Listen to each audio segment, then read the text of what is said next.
Hey there, Susie here. If you work one-on-one with clients, it's easy to think that your income is capped by the number of hours you can work. But believe me, it doesn't have to be like that. When I first started, I believed the same thing, that my revenue would hit a ceiling once my hours were maxed out. But I explored new strategies and I realized my profit didn't need to be tied to the clock. That's exactly what I want to share with you at the Profitable Business Workshop. I'll show you how to grow your business and your income with the products and services that will help you get your money goals, and how to help more clients without burning out or feeling like your income is capped by time. Grab your free seat at profitablebusinessworkshop.com now. That's profitablebusinessworkshop.com, and I'll see you there. First impressions matter. We've heard this time and time again. But this does not just apply to you and the first time you meet someone, it applies to your business. And your branding is that first impression that your ideal clients get. In seconds, they get an understanding of who you are and what your business is all about, which is great news if you've perfected your branding, but bad news if it's been a while since you addressed it. Because let's be honest, if you've been in business for a while, it's likely that your branding has taken the back burner. And I'm not just talking about the font you use or your Instagram templates. I'm talking about how your brand accurately reflects who you serve and how you serve your clients. And our guest today believes that your brand should be doing the selling for you.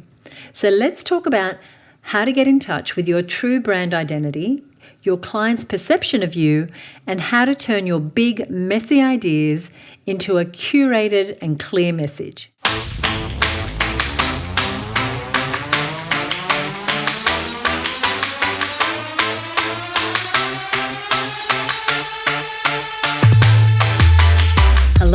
Hello, and welcome to another episode of the Her Business Podcast. I'm Susie, I'm the CEO at Her Business, and I am your host.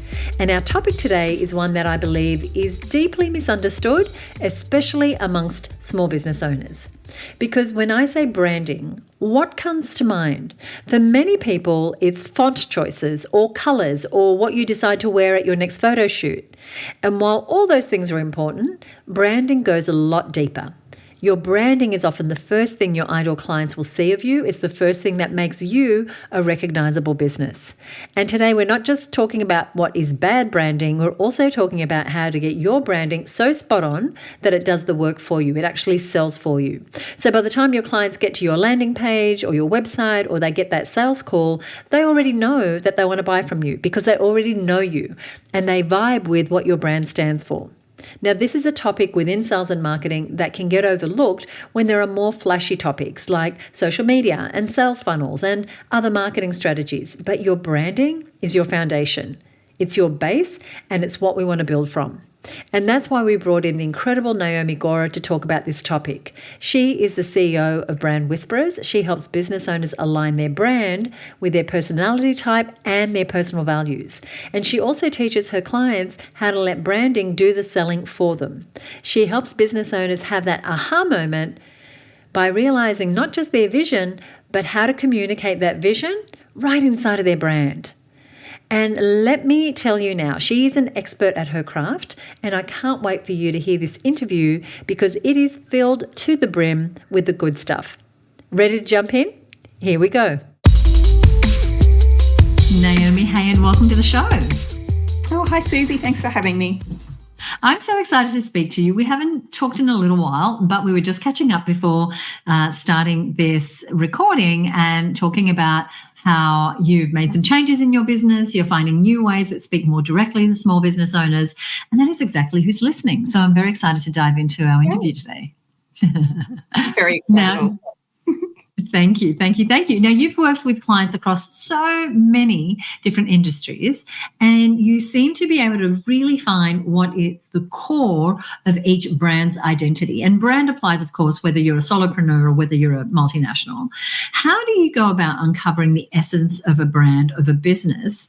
And what can someone listening do to get a clearer vision of what their own brand identity is?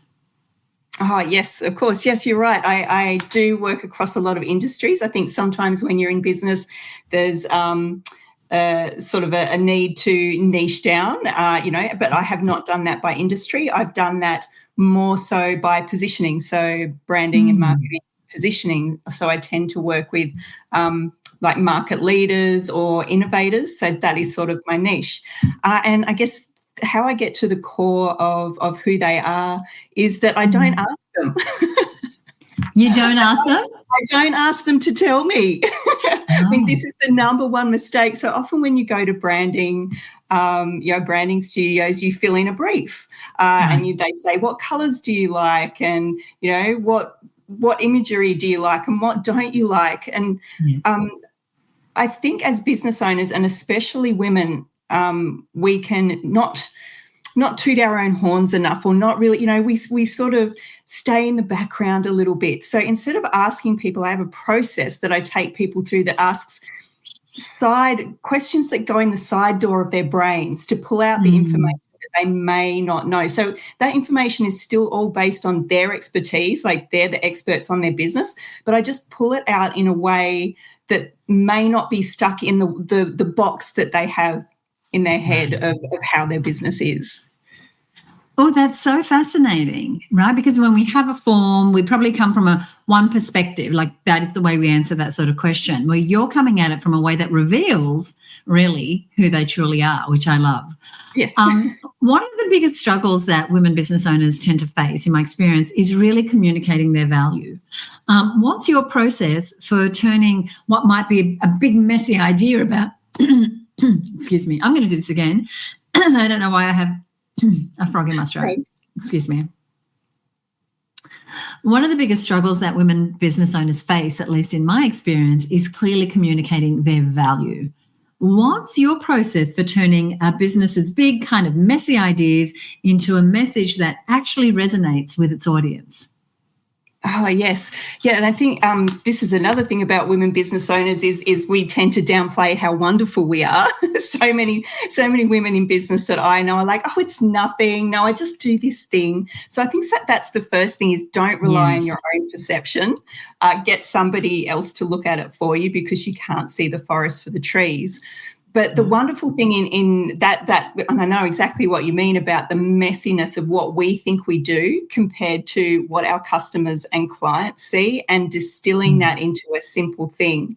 There's an intersection between what our strengths are as business owners. So that's what my framework helps bring out, is finding out what your strength is as a business owner, and then looking at how your clients talk about you, the words that they use, the problems they have and the solutions, and finding that intersecting point. So that not only creates a clear message, but one that is really unique to you. Oh, I love that. Because, the brand is really in the eye of the customer. Yes. Right? How are we received as a brand, rather than, making sure what we're projecting is what someone else is perceiving, because that, identifying with a brand, I know the brands that I love most, I feel an affinity with, I feel my identity is kind of tied in with their identity as well in some way, or I see a part of me in them. And I think that's especially relevant when we're a small brand, when we're a solopreneur, when we're a personal brand. Absolutely. Nodding. Yes, it's absolutely a meeting point. And so often when you get into business, the focus is all on the customer, find out your avatar, know your customer in depth, and then create what they want. But it's so much more powerful if we can take who we are and our strengths and our customers and meet each other in the middle. And so that's what branding can do in terms of identity, because branding is about identity, is trying to project that identity that creates the perception that your customers want to have. Because you're right. I can't remember who said it, but they said a brand is what your customers think of you. So our brand can help us portray that in the way that we want them to see us. And that's so interesting, because as someone who I acquired this business when it was called something else, and it never really felt like me, but I maintained that brand. And I mean, this is probably not a regular situation, but sometimes we can start a brand and it's not really who we are, or we've taken on a name that we think, oh, that sounds like a good idea, or a way for me to stand out. And so for almost 20 years, I had a brand that I didn't have the affinity with. I didn't really feel like it was really me. And when sales and selling what you do is such an important part and often a tricky part about running your business. If you don't fully own your brand and that identity, it can make sales so much harder. And I know for me, establishing what my brand was and really having it be something that was very congruent with me made sales so much easier. Can you speak to that? Oh, so yes, this is a great question. Yes, so your brand should go out before you. So before customers meet you, and for some product businesses, customers never meet the business owner. Right. So your brand should be the thing that goes out before you, that sells before you even get there. So it should set expectations of who you are, how your process works, how your product is delivered, so that by the time the customer gets to you, if they do, it's just about checking if it's a good fit and then offering a solution. And if your brand has done the work, then it just should be, if you're the right fit, it should just be a no-brainer to go, oh, we'd love to work together, rather than trying to convince or sell or use all these sales techniques that people need to use. Yeah, so good. I love that it's going out there ahead of you. And it really is, because someone's visiting your website, they see a flyer, the proposal lands on its desk, whatever it is, they see you walk into a room, your brand is already speaking something. And so how aligned is it to who you are and who you want to serve?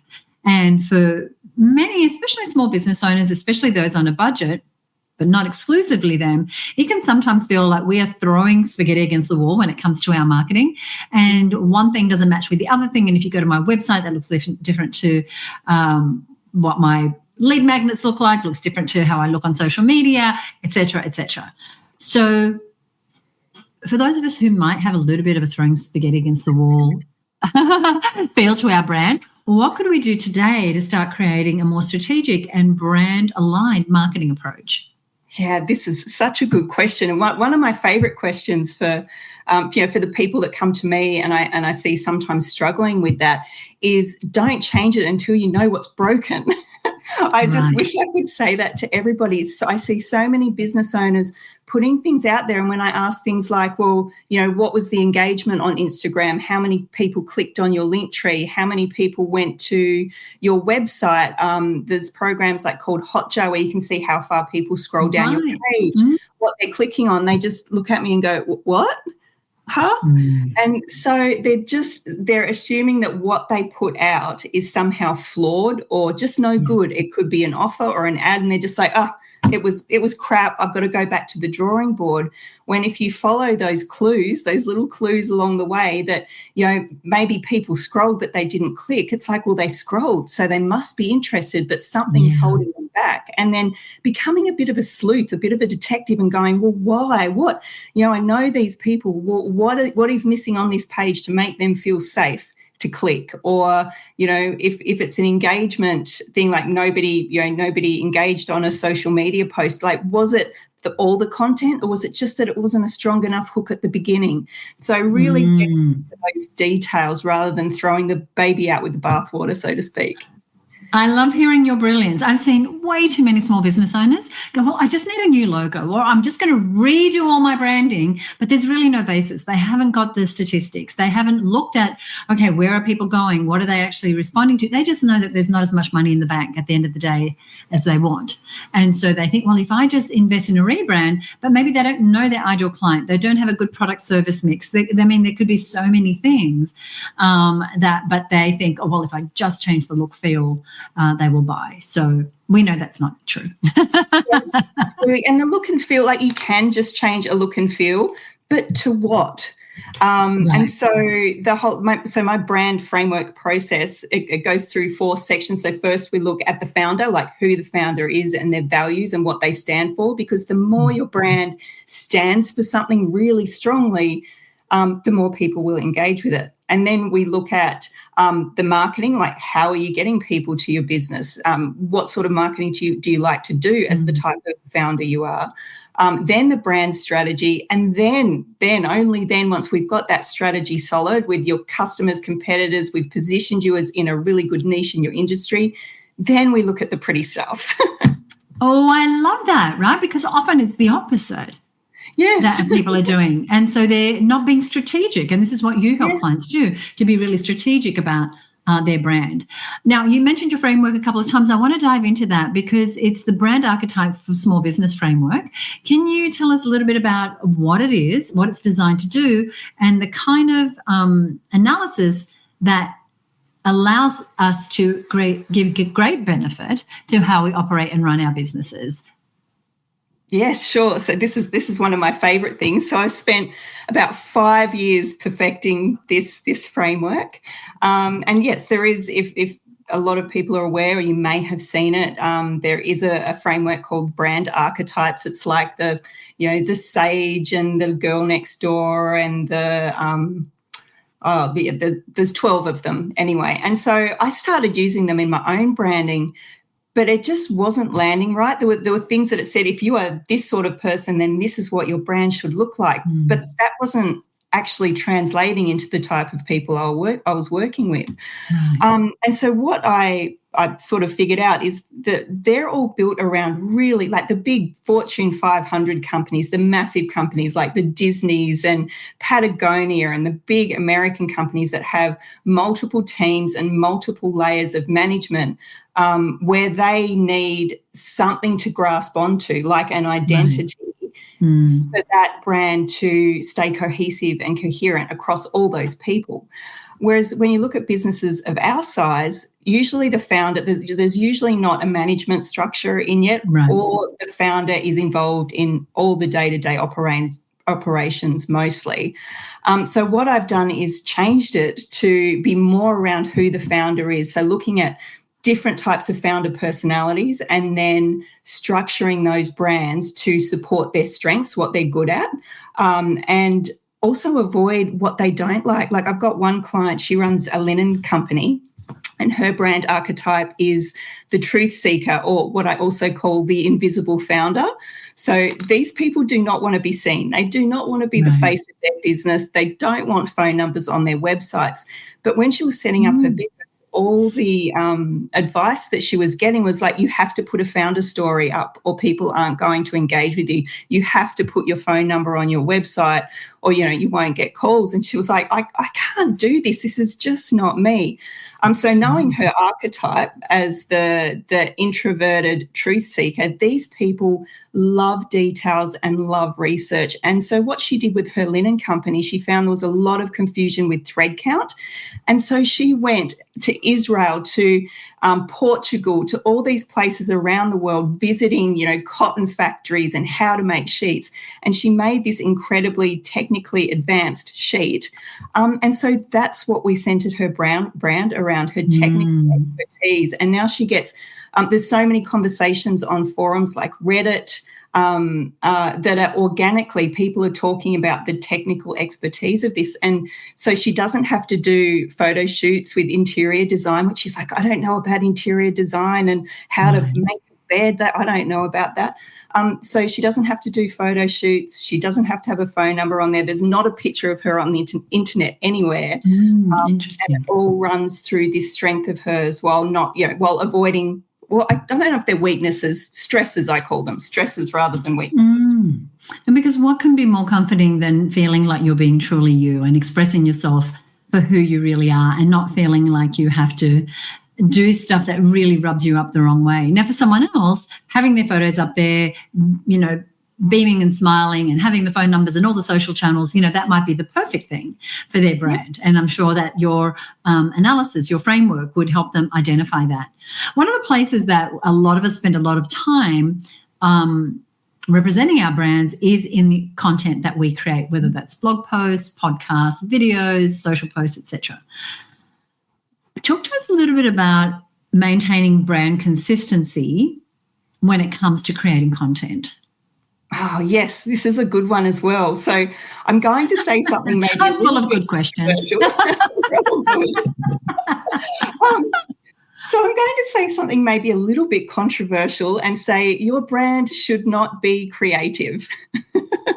Oh, what does that mean? So the process of creating your brand is creative. But once it's creative, just like any other business asset, it should be a repeatable system that anybody in your team can use. So what I see is sometimes business owners fiddling about with the creativity. Like, branding and content is a little bit of fun. And so people start to try and express their creativity through their brands. But really, once it's set up, it should be a templated system that saves you time and that you can roll out and creates, how many times do people have to see us now? Is it like 15 or something before people buy with us? And so the more consistent it is, and the more often find that people are saying, yeah, but everybody's getting bored of what I put out, or I look the same. It's like, yes, you look the same, so you're memorable. It's not boring, it's memorable. So that would be the thing I would say, is just don't mess with your templates. Set it up, make it repeatable, have a range of templates. So maybe it's not boring. You can have a different look for sales, a different look for a different product, but it's still all a system. Okay, I love that. And it makes sense when it's a visual representation of your brand. What if the content I'm creating is I'm doing reels on Instagram? How do I maintain brand integrity in that sort of instance? Yes.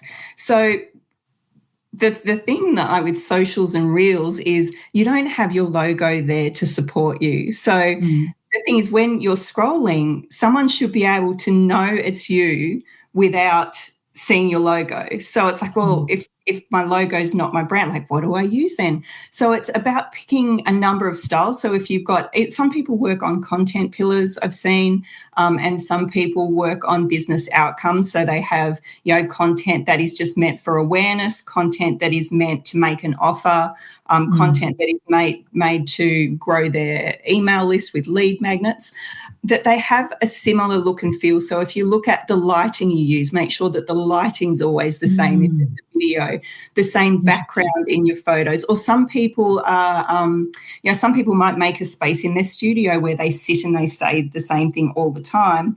And then other people are out and about, but they're always, maybe at the beach or something like that. So if it's videos, just make sure you don't have to keep finding new places to do things all the time.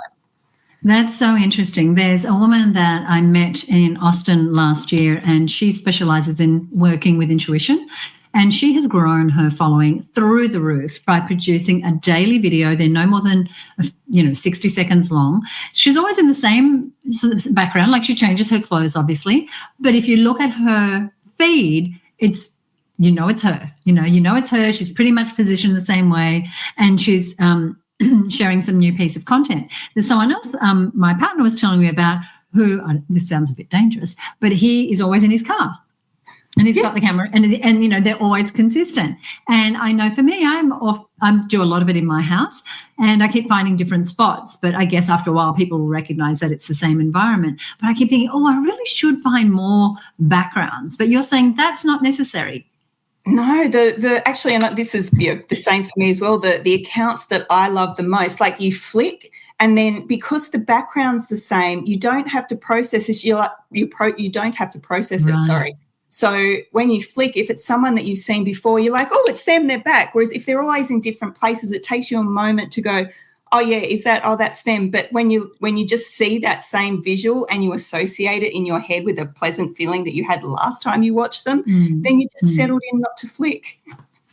That's great. And then as we translate that to other types of content, that means your newsletter has a similar feel every time someone receives it. That means that your emails have a similar feel. That means if you have a podcast and it starts kind of the same way, it has you're not surprising people like, oh, okay, well, that's not who I thought I was listening to. So just having that brand consistency, once you've done the work with someone like Naomi and really identified who that is, then it becomes a bit of a cookie cutter. And the thing is, that takes the guesswork out. It makes it easy for your team. It makes it easy for you. It's one less thing to think about when you don't have to get creative every time you produce a piece of content. My next question is that you've worked with so many businesses to refine their brands and their messaging. What is the biggest mistake that you find entrepreneurs, especially owners of small businesses, make when it comes to their branding and their marketing, and any suggestions for addressing that issue that you see over and over again? Yeah, absolutely. So I think it is not having clear positioning. So it's not something, I don't know if it's something that we talk about a lot, but it's making that play. And so positioning is maybe a little bit different to niche. You've got your niche, but then still in that niche, how are you different? So I have a statement that I run people through. So everyone that comes through my brand strategy program, we try to answer the question. There's the sentence that, let me just look at this. We are the only X who does X for X. So you are the only what do you do? Who do you do it for? And how do you do it differently? So when you can answer that statement, the aim is to make you a company of one. So like a monopoly, I guess. So there's no competition in this little piece of the world that you have carved out for yourself. So if you can try and answer that statement and really look through what you do, and people may say, but I'm in this competitive industry where we all offer the same thing. It's like, yes, but is your service experience different? Is the way you offer it different? Like the Dollar Shave guys with they took razors that's the same and changed the way that it was offered. And then it was they're the only people that did that. I think they still are. I don't know if they still are actually. But yeah, so how can you use your service offering, product offering, service experience, something technical innovation to make you a company of one? So tell me the sentence again. We are the only X. Could you just say it again? We are the only X that does X for X. So you got to fill in the X's. Right. Love it. And that's very simple, very repeatable. I would love for women to have the opportunity to discover their brand archetype. So you have a new quiz. We're going to put a link to that in the show notes. And as you're listening, I'm going to give you the link to the show notes in just a moment. And over on the show notes page, you'll also find details of how you can get in touch with Naomi if you want to go deeper into doing some work on your particular brand. And that's especially if you're a small business owner and you're not looking at the big branding agencies. You're looking for someone who understands what it's like to be a solopreneur or a very small business with a small team, but looking to really have your brand speak for you. Now, before we started talking about this conversation, you and I were having a conversation about one of the aspects that is part of the Her Business community that we include in our membership, and that is to have an accountability group. And we call them growth groups, as you know, Naomi. And you said, I have the best growth group in the network. I know it's a bit arrogant of me, maybe, but no, not at all.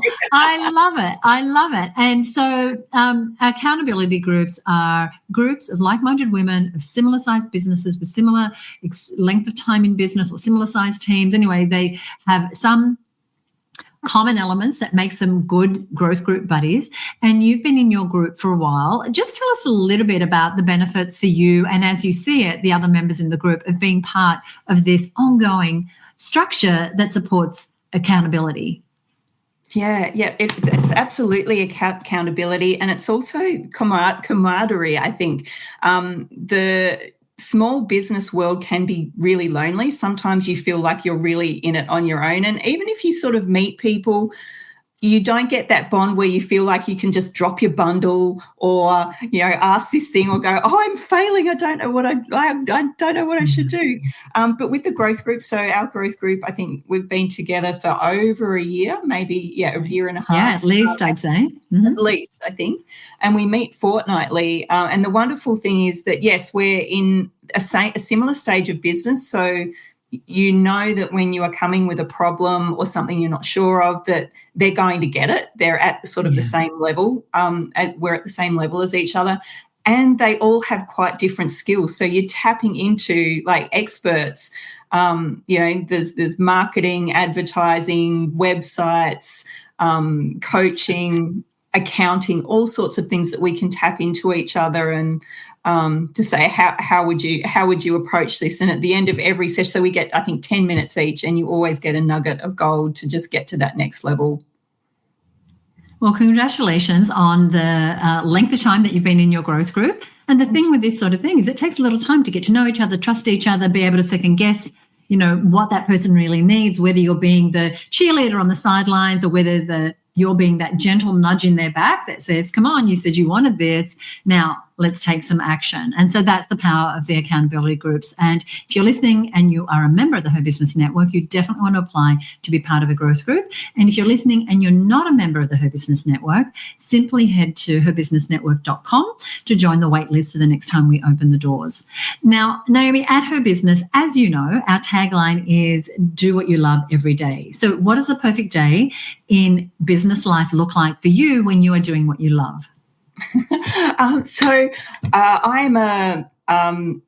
I'm a lover of puzzles. So I love nothing more than sitting down in my little creative cave, I call it, and figuring out puzzles, whether that's, how to make someone stand out in their market, or looking at all their website and social media data, trawling through it and finding, what's the thing that's not working and where. So they're the things that really, really excite me. I love my clients as well, but part of my brand archetypes is the brand archetype I am is an introvert.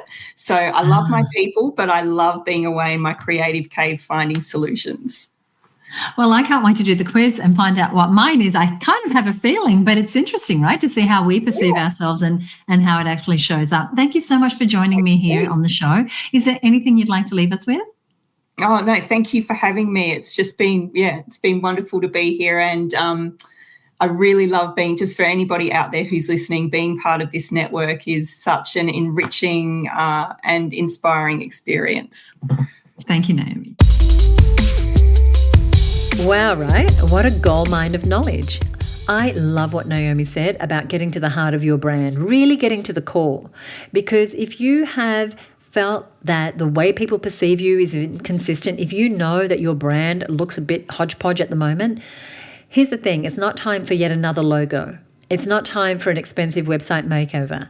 So log out of Canva and all the enticing templates and really do the work on what's going to give you consistent and powerful branding in the long run. And doing that work is so worth it. You heard me mention to Naomi a little bit about the big rebranding that we did about 8 years ago with Her Business. Long-time listeners will know that we used to be called the Australian Business Women's Network, and that was a name that we had acquired when I acquired the business. And it just wasn't representative of who I was, who we had become as a community. It didn't feel like it was representative of the soul of the business, of the connections that were being created and the growth and results that the women inside of Her Business were getting. So while it was not as easy as getting a new logo, it was worth the work because it let us cater to who we really wanted to be seen as, which meant in turn it would bring in the type of women who wanted to find their home inside of Her Business. And I feel like I could talk about this topic forever, especially after the goal that Naomi just gave us. But here's what I'm going to recommend. Go ahead and take the quiz. It's the Brand Archetype for Small Business quiz that Naomi mentioned and that she created to help you discover your marketing advantage. It's kind of a multiple choice questions, and then in the end, there's tells you what your profile is, and you have the opportunity to work more closely with Naomi should you choose to. But it'll be illuminating on its own. I'm going to put a link to that, as well as all of Naomi's contact details over at herbusiness.com/303. So that's where you'll find anything we referenced here today, herbusiness.com/303. Now, I love our members. I love it when I hear from a member that I haven't heard from in a while. And more than 20 years ago, a member named Kate Tribe was in our network. She had her own market research business, and she had that for many, many years. And she was very instrumental in helping us really get to know our ideal clients and how they perceived us in every which way. She then went on to get a high-paying corporate job, and she worked in corporate for a number of years. Now she's an artist living in the Southern Highlands where she draws on inspiration from nature, travel, and urban landscapes. And she creates hand-embroidered contemporary artwork, mainly using cross-stitch as her medium. So she was a business owner, then she became an employee and a large corporation, and then she's a business owner again and a creative. And over on Instagram, she said this. She said, "Is taking more walks an activity you promise you'll get better at? She said, I'm good at taking walk breaks in some locations, but not others. I want to bring regular walks back into my lifestyle, and expanding my podcast list will help. And she said, currently I'm listening to, and she mentioned 3 podcasts. And one of them was this very Her Business podcast. She said, I always take away 1 or 2 things to implement. And so if you enjoyed this episode, I'm sure that you can take away 1 or 2 things that Naomi mentioned and implement them inside of your business. And of course, if you want to join Naomi and a community of incredible women business owners, then you can head on over to herbusinessnetwork.com to get all the details. Now, if you enjoyed this episode, we would love it if you would do us a huge favor and leave a rating or a review on Apple Podcasts. Or you can just direct message me. I answer every message. And the best place to direct message me is over on Instagram. You're going to find us at herbusiness on Instagram. And that's a great account to follow anyway, because we're always dropping these different business tips. But once again, on our website at herbusiness.com/303, you'll find a summary of today's episode, a summary of the great points that Naomi made, and a link to her and to her quiz. So thank you once again, Naomi. Now, if you are new to the show, subscribe wherever you're listening. Even if this is not your first listen, be sure to subscribe. That way you'll get every episode as it comes out.